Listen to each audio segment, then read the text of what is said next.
Dead Zone Rogue is a sci-fi roguelike first-person shooter. I like the game a decent amount.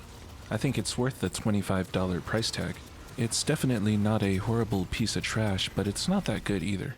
Permanent progression systems are always wastes of time in games like these. I wish the max versions of these were the default values and that the game was balanced around that. Even if you do have max upgrades and stuff unlocked, Nightmare is still one of those lazily thought out hard modes that you'll find in some games that are just overtuned.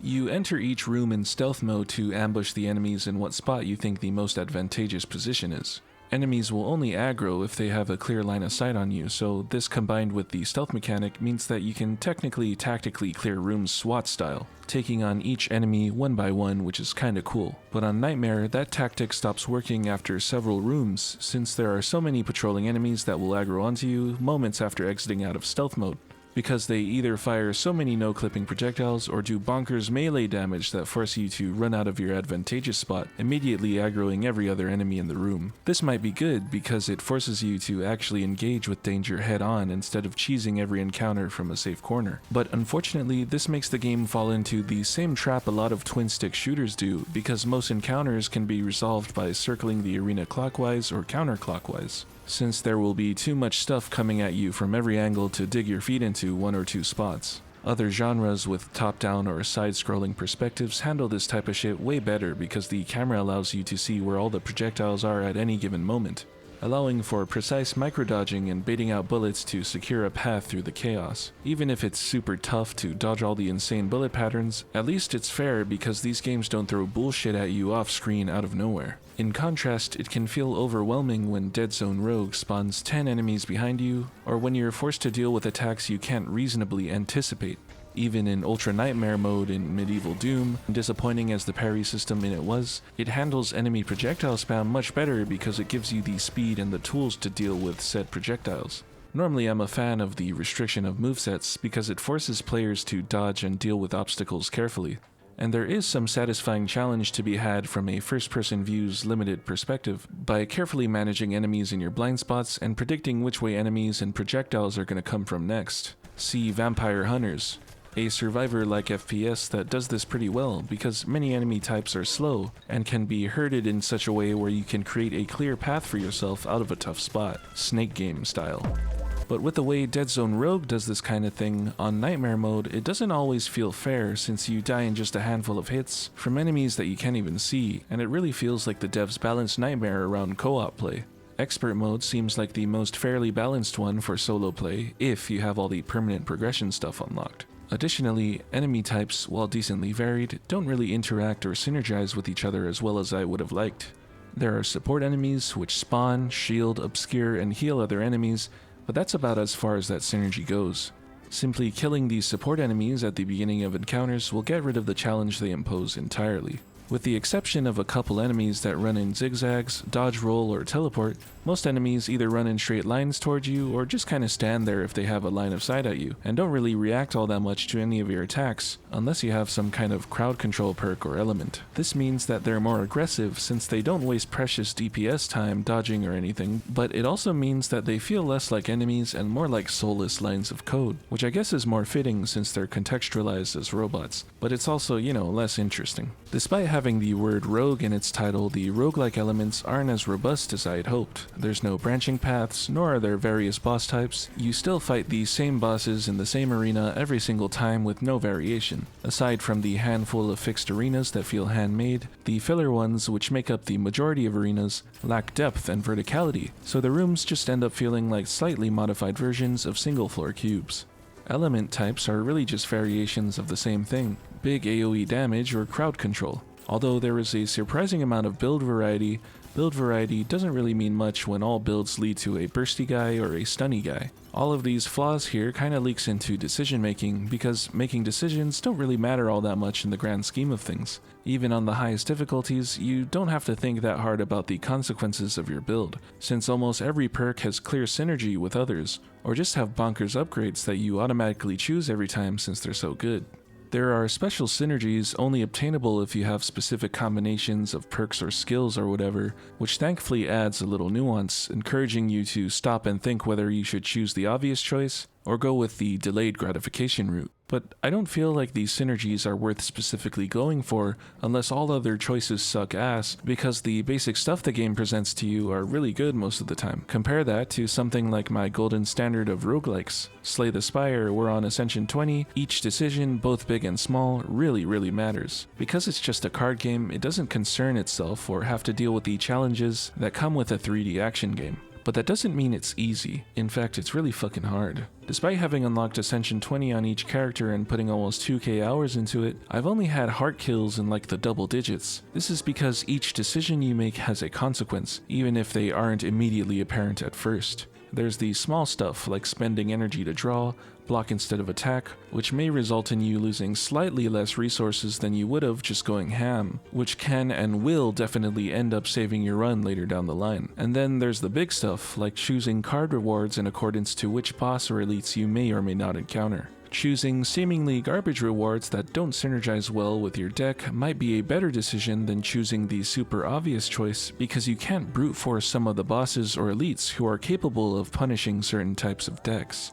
Of course, Dead Zone Rogue is an action game, fundamentally different from Slay the Spire, so slow-paced decision-making doesn't really lend itself that well to the game, since it's mostly about dodging, aiming, and shooting. But I think that having less synergy and more consequences, or at least enemies that will make you reconsider choosing the obvious choice, would have really helped to make a more compelling loop. The moment-to-moment action feels good, but it doesn't have that underlying layer of stakes and ripple effects, which can make the experience feel shallow in comparison to better roguelikes.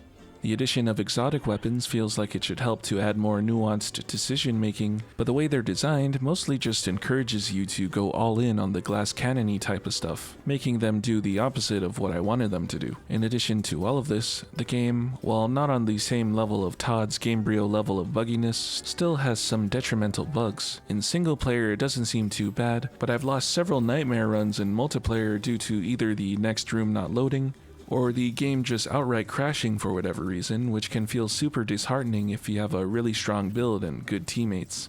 But even with all the negative stuff I said about the game just now, it's still a fun experience. One of the most important aspects of a fast-paced FPS, the gunplay, feels snappy and fun. The visuals and animations are surprisingly solid, the sound design's pretty decent too, and although the story's simple and cliché, it doesn't take itself too seriously, which I always appreciate. I still recommend it if you're looking for a low-commitment roguelike FPS for like $25 or however much it costs right now. That's it. What I did there is I just summed up my take on the quality of the game in about 4.5 pages on a Word doc. To any prospecting roguelike enjoyer looking for someone's take to judge whether or not they want to drop 25 bones on it, this condensed review of the game might be valuable. But to players who really like this game, or even to the developers of the game themselves, it might just come off as reductive or hasty. Especially since collectively, the devs have probably put in upwards of thousands of hours into developing the game. Meanwhile, I only have about 70 hours in the game, so I'm by no means up to my knees in Dead Zone. I've already beat it on Nightmare and squeezed out all the juice I personally could from it. I could spend another 70 hours to get a better feel of its strengths and flaws to give the game more of a fair shake, but the truth is, I just don't really care enough about the game to really go any deeper into it than I already have. The devs have no doubt put in a crazy amount of work simply to get this game in a playable state. And it's remarkable that the game is even as fun as it is, cause it's a really good amount of fun, but it's just like, the game is just fucking mid, man. Nothing the game does really stands out amongst its contemporaries or has been done before. There's that one Chinese roguelike FPS game called Gunfire Reborn that I played for a little while and was also kinda mid, but it at least existed a couple years before this game came out. And it even outdoes Dead Zone Rogue in several different areas, like level layout variety and an actual sense of verticality. Dead Zone Rogue looks good, but the art direction, while pretty, doesn't really have a clear identity of its own. This sort of darkish sci-fi art style and slick, clean UI has been done before by different games, but better. One way the game could stand out is by having a more compelling story, since its gameplay aspects aren't that great. But like I said before, it's cliche and doesn't really have anything like deep world building or characterization that makes me want to dig deeper. I know very little about Prophecy Games, the studio behind Dead Zone Rogue. Apparently they've had a rocky/shady past. I don't know anyone in the studio or anyone in the industry for that matter, but it's still very possible that Whoa, hey guys, it's me, Dennis Reynolds. This video contains numerous instances of the phrase, very, very possible. I challenge you to a drinking game. Whenever the words very, very possible are said, take a shot of an alcohol. I don't know anyone in the studio or anyone in the industry for that matter, but it's still very, very possible that the devs really cared quite a bit about the project.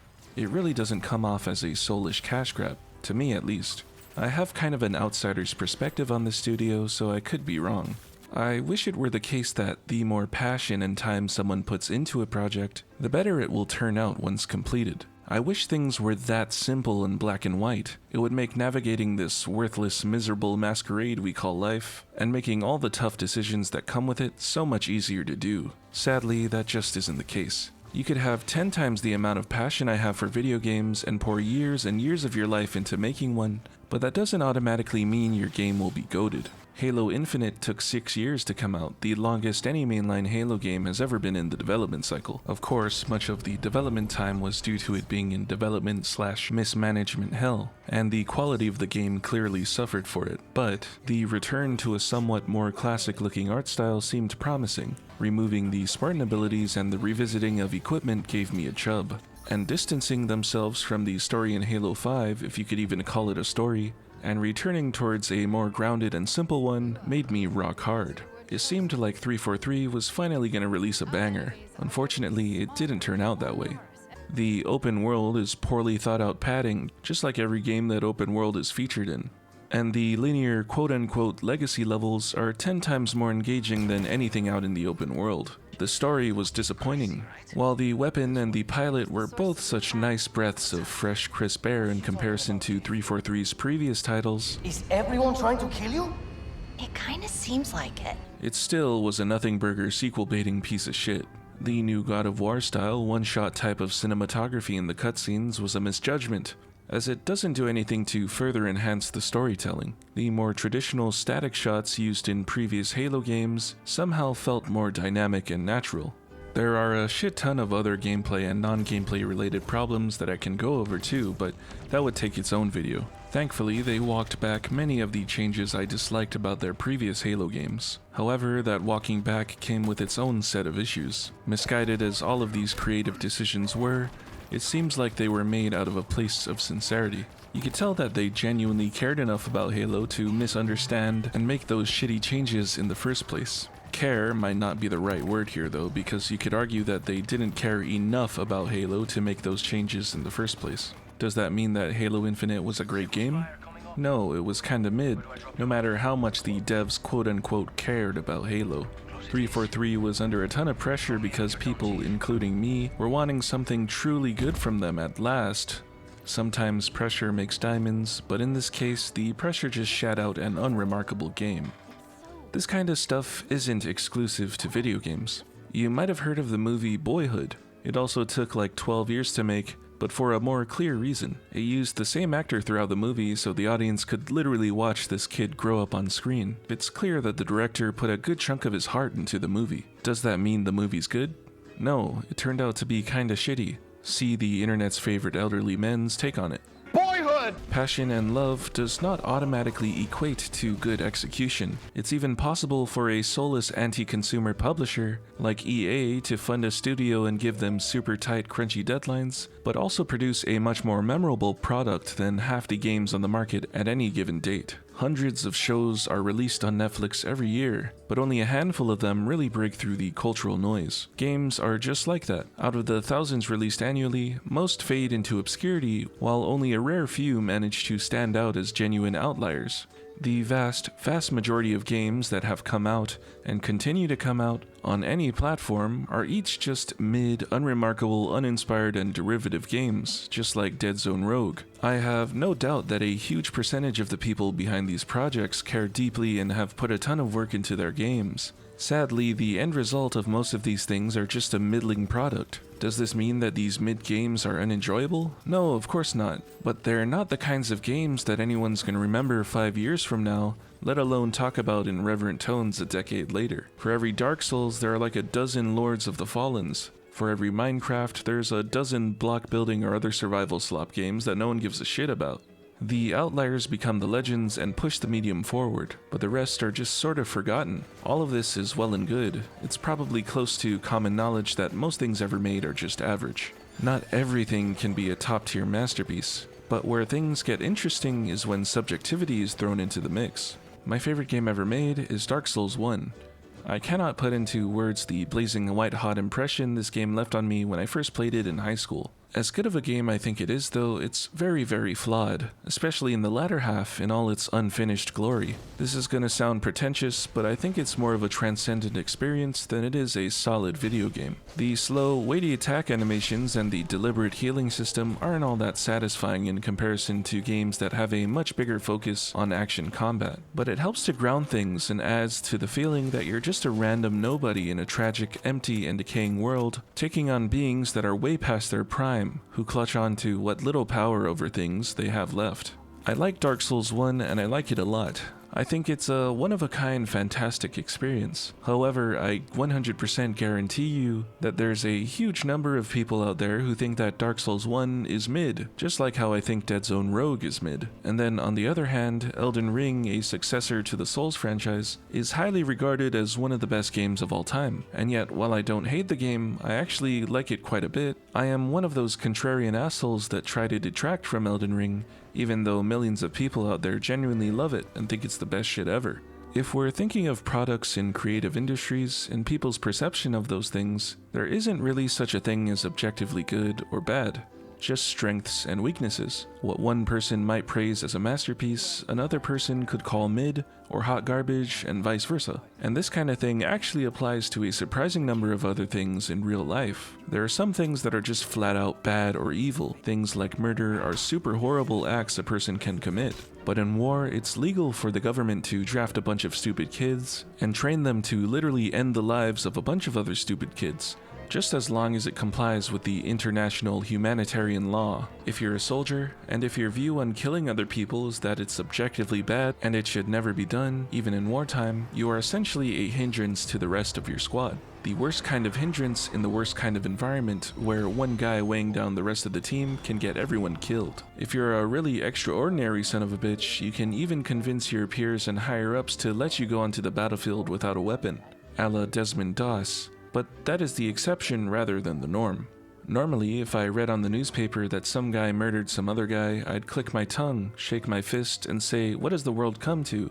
But if I found out that the murderer only killed that guy because that guy killed his daughter and his puppy or something, I still wouldn't condone it, but I sure as hell would understand. Life is full of these bizarre relativistic gray areas where context shapes morality or opinions. The same act that would be considered the ultimate crime in times of peace would be considered acceptable and even expected of you in times of war. And if we take a step back and take a look at things in Steam big picture mode, if something as black and white as fucking taking everything a man has can be reclassified depending on circumstance, then calling a video game objectively good or objectively bad just starts to look ridiculous. Thankfully, video games are just Fantasyland, a perfect place to ride out the insane shitstorm of life and all the crazy fucks that want to kill each other within it. Thank God this shit exists, dude. But even though video games are just Fantasyland, the same principle I mentioned before kinda applies. Context shapes perception. Sometimes there are just plain unavoidable and objective truths, like in the manga industry, for example. Some artists have godlike command over their pencil or tablet or whatever they use to draw and are clearly superior to others when it comes to the technical aspects of drawing. And seriously, some of these guys are nuts at drawing. But that doesn't really matter through the lens of success or influence when your competitor who champions the most goofy-ass, dumbass-looking cartoony art style consistently outsells you and draws the most popular manga in the world. Personally, I think One Piece deserves its spot as the king. It's my favorite manga ever, with Berserk coming in as a close second. Even if the characters look utterly stupid and do stupid goofy-ass things, you can still tell that more often than not, the creator has an answer for why they do these stupid and dumb things, which can add to them a surprising amount of depth. If art style or technical skill alone could dictate the entire value of a series of drawings,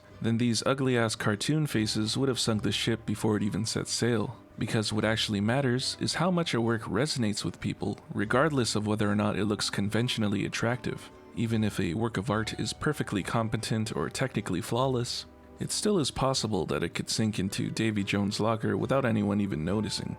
And also, I keep using phrases like fade into obscurity, or no one's gonna remember this game X years from now, almost as if I'm implying that unknown games are trash simply because they're not popular. Although big sales numbers or tons of exposure can be an indicator of a game's quality, they don't automatically equate to it. There are likely tons of games that deserve to be popular, but just aren't due to any number of reasons. It's not helped by the way the internet feeds content to people. Algorithms on most websites or storefronts are designed to present to you the tippiest top of the most popular video games and the most popular streamers that stream those popular video games. I like to think that Valve is one of the good guys, and in many ways they are. They're more consumer friendly than most other guys, but if you strip everything back, they're really just another for-profit corporation. If you don't scroll down too far, the front page of the Steam store always just shows the most popular, best-selling games, because presenting items in the forefront that have proved they make money is simply the safest way to make money, for lack of better words. Even when presenting you a personalized suggestion based on what you've played before, that suggestion is still probably a super popular title in whichever specific genre it's from, which probably has big reach and engagement which the algorithm snorts like cocaine. If the user doesn't do any of their own digging, which not a lot of people have the time or drive for, there's a big chance that they'll stick to only these significantly popular games and nothing else. I'm not saying that stores should be front-loaded with a bunch of weird shitty games, because honestly, a ton of these games look like the malignant polyps in my colon. But I think the industry would be a bit more healthy if a bigger number of less influential devs were given more chances to give their unique games more exposure. For the developers themselves, the video games industry is a cutthroat survival of the fittest type thing, just like any other industry that peddles things and chases demand. So whether or not you have the same passion for Super Fart Sniffers 3 that I do, the market doesn't really give two shits if it gets exposure or not. It only cares about what sells, because at the end of the day, that's what video games are. As much as I like them to be, they're not solely art. They're also products. Unless your game is a free-to-download passion project on itch.io or something, if you're charging money for it, it's a product, to be sold on the market for $1 or 70. So it makes sense that unknown devs making unique or truly innovative games are rare to see, or barely get traction. It's because they're risks to both the consumer and the developer. Risks in a system where survival depends more on sales than on creativity. It's sad, but that's the reality. Unless you're a reptilian person who only pays attention to and plays games that are on the highest ranks in Metacritic or some other site like that, or only just buys whatever games are most popular, it's possible that you really like a game that most other people have no idea even exists. Can you think of a game like that? A game you stumbled across somewhere and ended up loving because of or despite of its niche appeal? Or because it had an aspect that really resonated with you personally, regardless of quality or popularity. If you can think of a game like that, where it feels like it was made just for you, I'm happy for you. That kind of thing is pretty rare in this kind of environment, where the most popular games that appeal to the broadest audiences consistently get the spotlight. Writing that last part out has made me reflect on my play history. I realized that although my play history is far from one-dimensional, it still isn't as diverse as I would have thought. I like to think of myself as a sophisticated, refined gamer with remarkable gamer taste, but if I really examine myself in the grand scheme of things, I'm actually just a fucking normie. I really only just play the most popular games, marketed towards the broadest audiences. Even if I put some footage on the screen of a game you never even knew existed, chances are that game probably has or had a big audience at some point in time. And that's fine, you know? No one should gauge their enjoyment of a thing based on how popular or unpopular it is. If I did that, I'd be the most shallow hipster asshole in existence. Sonic 06. You've probably heard it already, since the game is notorious for being a near unplayable piece of shit. I don't think it's unplayable, and nor do I think it's the worst game in existence, but I still think that the game does suck 5 dicks. It's pretty bad. One of its few, or perhaps only redeeming quality, being its soundtrack.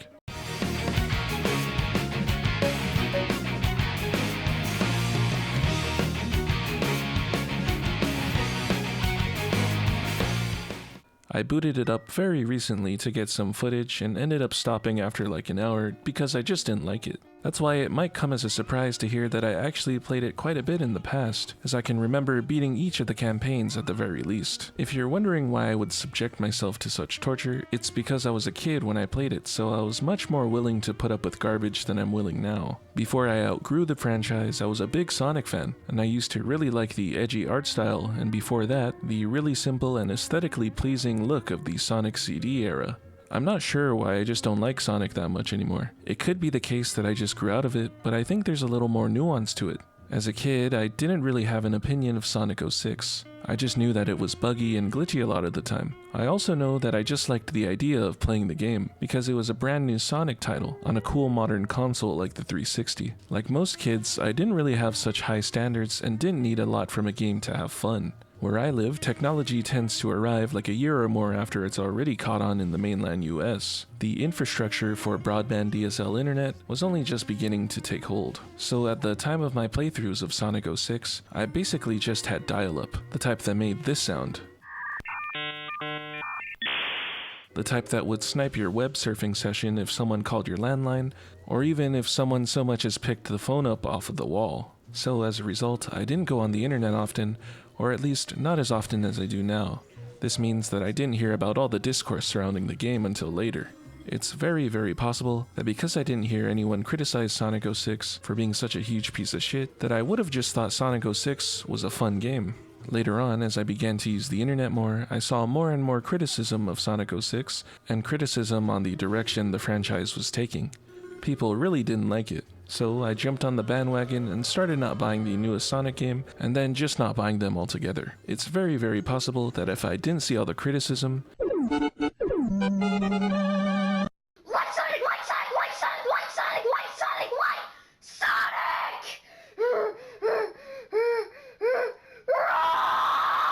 if I didn't see all the cringy Sonic OCs, Attention everyone! In 3 days, I will unleash my ultimate weapons all over the world. Think you can stop me, Sonic Heroes? You bet, egghead! Nothing can stop the power of terror, right?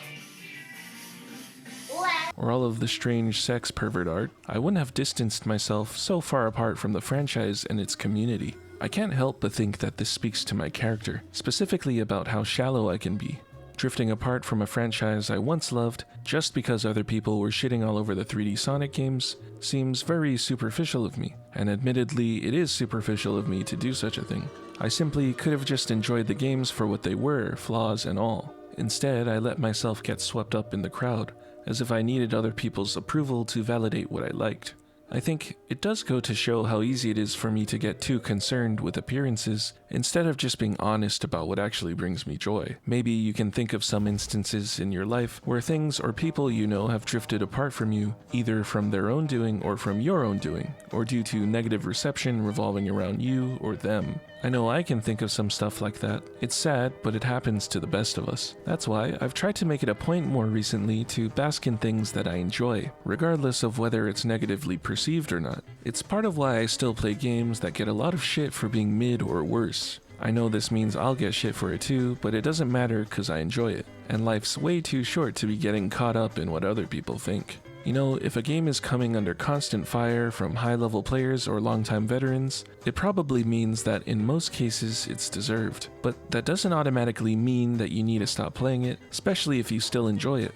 Depriving yourself of that is kinda needless. I think that the happiest, most content gamer on the planet is a person who sits in a room without the internet, plays games, and doesn't pay attention to reviews, or scroll through a bunch of forums. There is a danger from doing this though, the danger of lowering your standards. Although I do think that as you start branching out of your comfort zone to try more and more new games, your standards and tastes will organically mature, since you'll naturally find games that you like much more than others, resulting in you seeking out experiences that outdo the last. But you know, that could also just be bullshit. I don't know if that'll actually happen or not, and it's possible that you'll lower your standards anyway. Please don't do that. The industry already makes a killing off of countless people with low-ass standards. Things like unoptimized garbage or microtransactions microtransactions becoming the norm now is training a whole new generation of gamers to think that that's just how games are supposed to be, which really sucks. The games industry would be a lot healthier and less full of lazy or predatory trash if people held their games to higher standards and didn't give any of these fucks a penny. So it's a little bit hard for me to tell anyone to just play what they enjoy without any caveats. On one hand, I think chasing your own joy and ignoring shit is one of the healthiest things you can do as a gamer,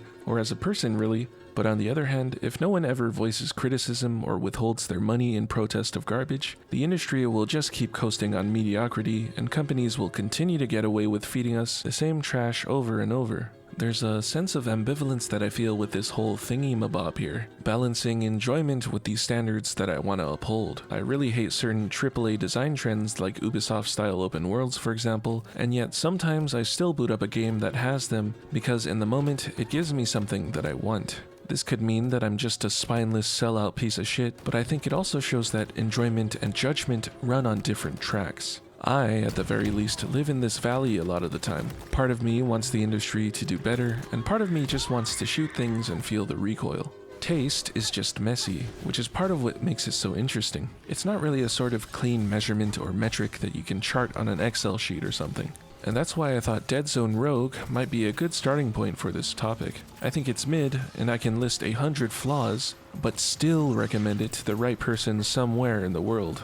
Because this Zoomer word mid is really just about the distance between what a game is and what I personally want. For me, Dead Zone Rogue looks like this. The gunplay is fun enough to keep me playing for a short while, but the roguelike systems aren't deep enough to keep me hooked forever. For someone else, it looks different. They might value the game's systems way more than I do. And those taste sliders are always shifting, depending on the person, and even if it is the same person, those sliders may shift over time, which is why the same game can be forgettable slop to one guy and hidden gem to another, which is why, at the end of the day, the only taste that really matters is your own.